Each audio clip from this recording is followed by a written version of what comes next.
by Rams linebacker Kenny Young, who is joining the group. Kenny, thanks so much for being here. Good to see you. Thank you guys for having me. How you doing? We're doing good. We're feeling good. You got your second sack of the season today on Jared Goff. You sacked Tom Brady on the same field several weeks ago. Tell us about how you thought the defense performed today against the Lions offense. You know, number one, we got the W. That's very, very key in any game you go into. This is the NFL, man, so you have to really scratch, claw, fight for every single win, every single week. And, I think in that situation, I think it was a time where I just have to step up and just make some plays for our team, really, and try to get us some momentum. They killed us with momentum in the first half with that big old drive to the running back. Phenomenal job by them. But, I just had to get our momentum back, get our guys going, get them juiced, and, get us calm to go and play our ball and the way we do it the Ram style.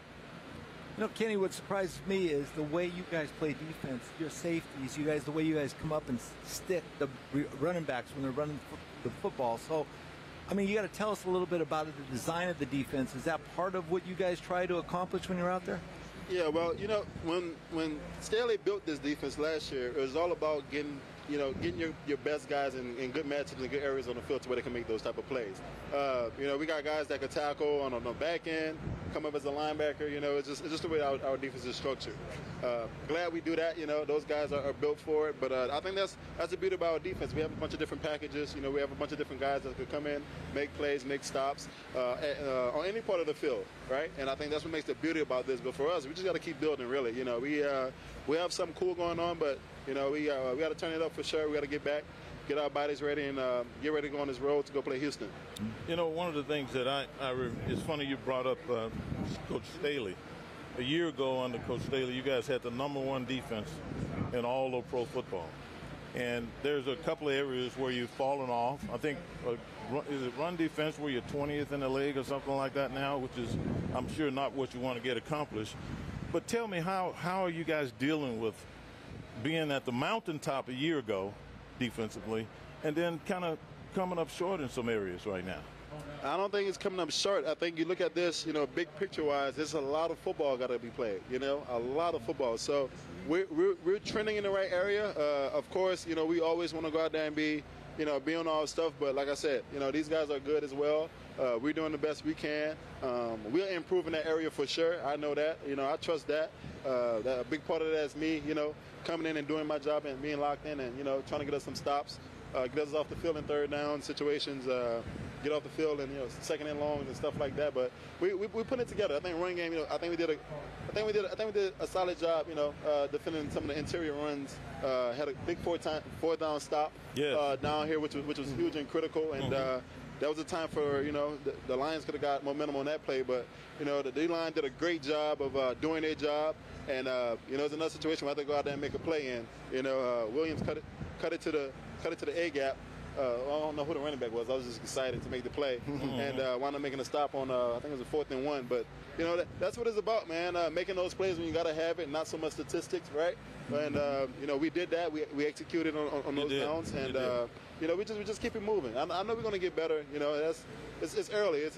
We're still in the second quarter of the season. So exactly. As long as we keep striving. One other thing I'm curious about. I remember what it was like to be playing with a superstar. Eric Dickerson was a superstar at his position at that particular time, and you're on the defensive side of the ball, and you're playing with two superstars, and you are on your way to becoming a superstar in what you do. I know that.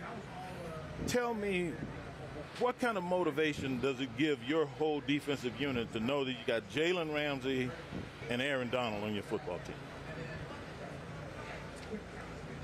We built this thing in summer. We try to look at today or this season, but it really started in training camp. I think, man, the thing that makes our guys so unique and special is that, yes, we have those two superstars and those guys who are phenomenal guys. But I think guys do a great job of putting the responsibility on themselves first, of saying, hey, listen, I need to step up and make it and, bring it today.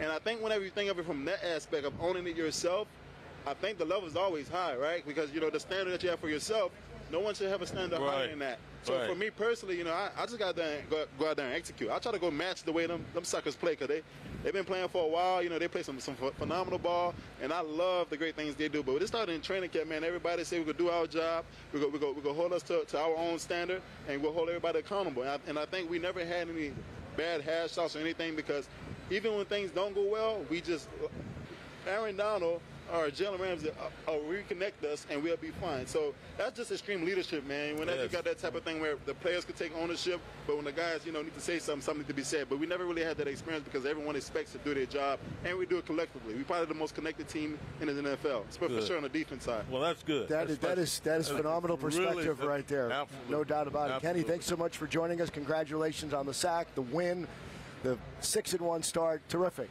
Great to have you with us. Always a pleasure. Yeah. All right, that's linebacker Kenny Young from long distance right there. Pleasure to have you. We're going to take a quick time out here on Sports Wrap, and when we come back, we're going to hear from quarterback Matthew Stafford. So don't go anywhere. We're back after this.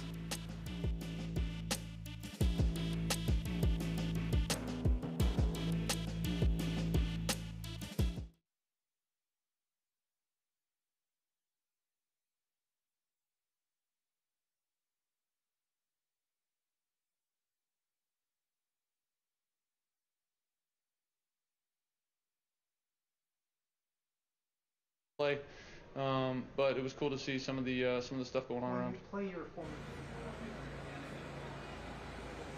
All right, there's Matthew Stafford talking after the game. We were commenting on how he has a very even-keeled demeanor, regardless. If we didn't know, you couldn't tell from the look on his face whether he won or lost the game. You know what his face and the way he talks says to me? It just reeks of experience.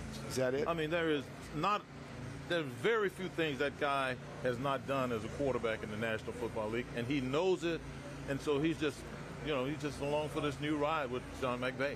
And that's contagious, right? I mean, that kind of attitude and confidence, that is contagious, and that has spread throughout not only the offense but the defense of this football team. Everybody's pulling from Matt Stafford from that experience, and you know he's moving on from Detroit. Obviously, we've seen that. I think he's happy to be in Los Angeles, being happy to be coached with McVay, and seeing all the tools that he's got to work with. I mean, the sky is the limit, as we said earlier, and I think that's the way he is approaching it. And he wants to continue to get better. I mean, the great players of all time always want to continue to improve, just like Kenny was saying. I mean, I was impressed with Kenny Young because he, even how bad things get, I mean, they want to still get better. They want to improve. That's the name of the game. Yeah, and the thing about Stafford, too, is he's always playing, right? He's tough. He gets up off the turf no matter what the situation. And he wants to be in the football game. Did you see that shot he took in the ribs today? And it looked like he wanted to come out of the ball game, but that was the last I heard. I saw that, and I'm going to the sidelines. I'm saying, okay, where are the trainers? Why aren't they tending to the guy? Well, he never complained, and he went back in the ball game. That was the end of it. That's Matthew Stafford right there in a nutshell. No doubt about it. All right, for more on Matthew Stafford, let's go back into our studios. Mark Rogadino and Ron Pitts. Mark? Yeah, thank you, Kyle. I mean, obviously, the talk at the end of the day, Ron, will be how Stafford had 300-plus yards passing. He had the 3 touchdowns and probably most importantly, no turnovers on the afternoon in the 28-19 win. But Jackie just brought up a good point right there in terms of toughness. We saw him take that hit. I think it was midway through the ball game today, and there had to be concern for Rams fans and each Trap. Glad to have you with us following the Rams' 28-19 defeat of Jared Goff, and the Detroit Lions, who now fall to 0-7 on the season, the lone remaining winless team in the NFL. Taking a look at the stats for the day. Total yards for the Rams, 415 to 327 for the Lions. Those passing yards, that can't be correct, right? The Lions did not pass for 47 yards. Absolutely not. Threw for about. And the Rams did not have 137 yards rushing. It was 278 on the right side for Lions. We really cannot validate what's wrong with the producer? any of the numbers that you are currently seeing on your screen. What in the world? And we apologize for that. Wake up, Christian! In the meantime, hey, guys, we talked about this as the game is going on, that Sean McVay tied the all-time NFL record today for winning football games when leading at halftime consecutively. 42 straight games now when leading at halftime. Sean McVay's team has won the football game. And who did he tie? like And who that. did he tie? And it was Bill Belichick. Bill Belichick. It Think was, about that. It was, Think in, about that. it was in doubt today. It was in doubt a little bit It was in because the doubt. Rams fell behind in the fourth quarter. 10 to Yeah. nothing at the Right. beginning of the game, Right. too, Right. Kyle. Okay. Remember? I mean, it was Amazing accomplishment. All right, That's let's- an amazing accomplishment. We're going to go to Gerard Moncure right now, standing by, and he was talking with the head coach, and he has more on this very impressive feat, 42 in a row.